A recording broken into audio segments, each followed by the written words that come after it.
Hi, and welcome to another episode of Biblio Files. This is the program on AADL TV, where each episode we take a few minutes to talk about a book that discusses one topic. And the topic that we chose for today is books by a Latine author.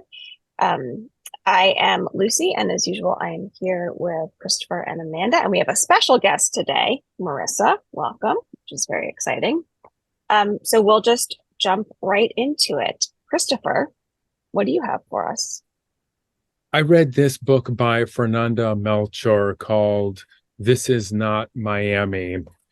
And I featured one of her books in the past on the show called Hurricane Season that I really, really enjoyed. So I was so happy to be able to go back to her works. Fernanda Melchor is from Veracruz, a city in Mexico. And all of these stories, this is a collection of short stories. They all revolve right around Veracruz. When I say that they're short stories, that's really not quite accurate because they're true stories, but they read very much like fiction.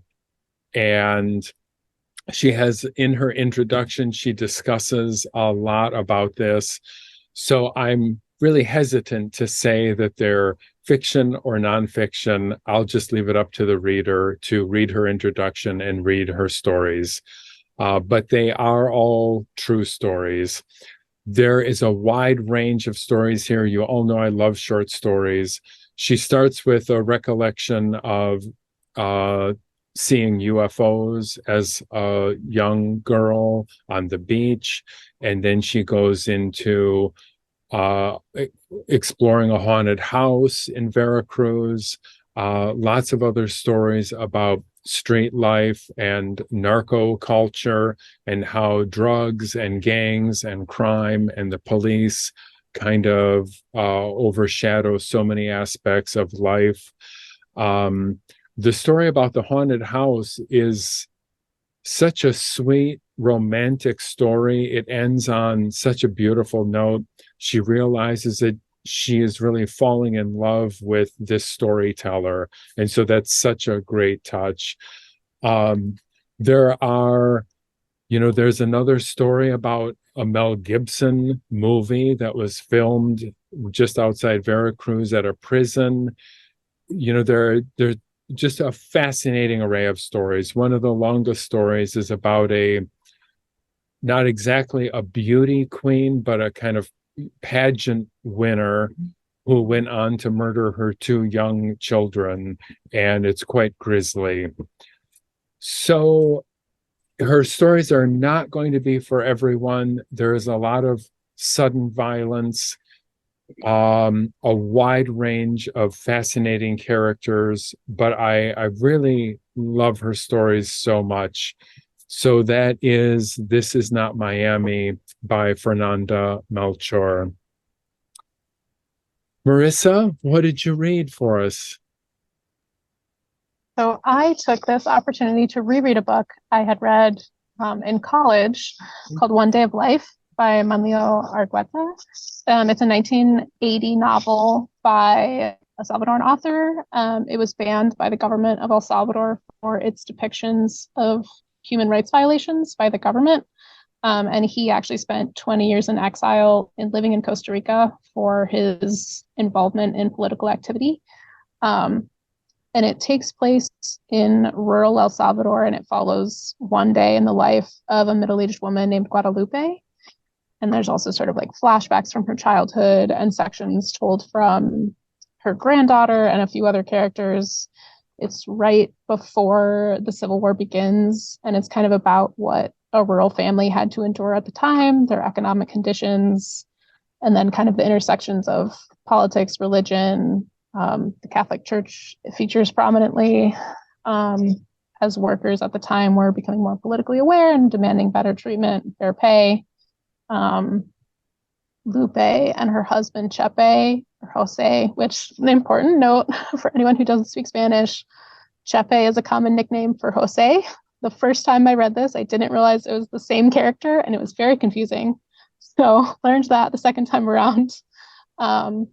So he is a farmer and day laborer and becomes an activist and has to go into hiding in the hills because he's worried about being killed. Their son is assassinated by the authorities. Their son-in-law disappears or is disappeared. So it's definitely very violent. There's some really graphic parts just to warn people who might not want to read that. And it was just really about the government and that time period. So it's very interesting for that. And I really enjoyed it. Happy to read it a second time. Amanda, what did you read? So the book this was my third choice, and this is the book I landed upon.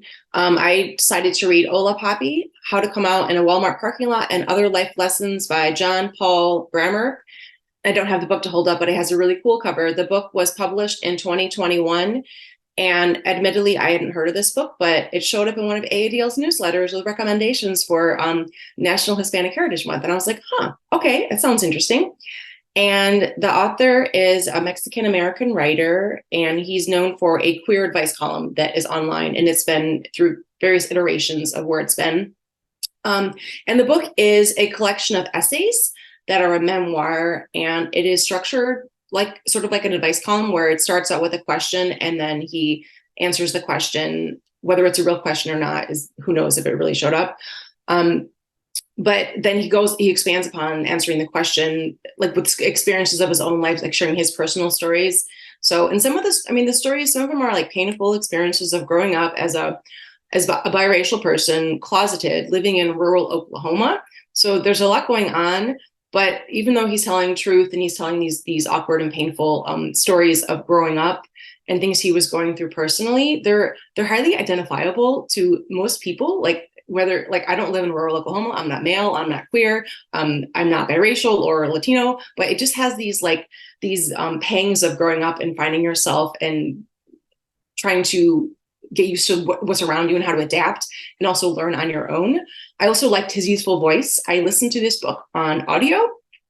The book itself is just over 200 pages. I love a 200-page book, and the audio is around 5 hours, and the author narrates it. And I think that's perfect for this because these are his stories and his tales. It's as though he's reading his advice column to you and giving you information.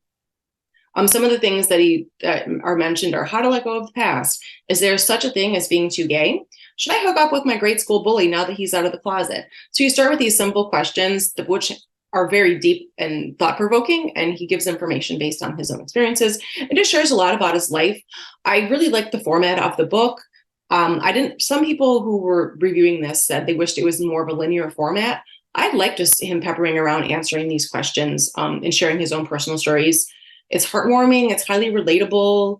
I thought it was a really cool book, and I'm happy to have found it on the AADL's email list as a recommended book. One of the librarians posted about it, and I love the cover. So hopefully when it shows up on the screen, you'll say, ooh.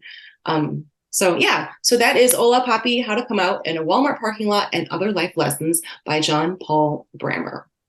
Lucy, what book did you bring to share?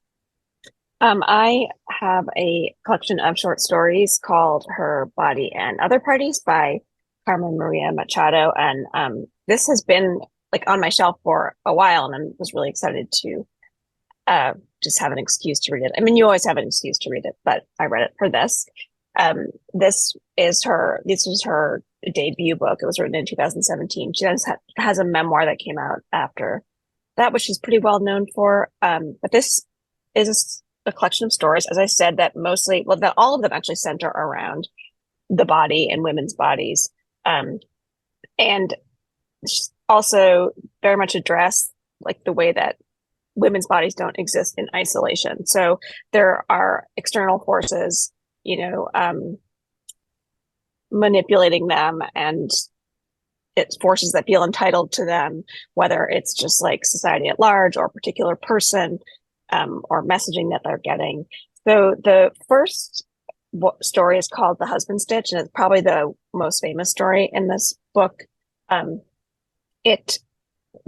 would say some of these stories definitely border on horror.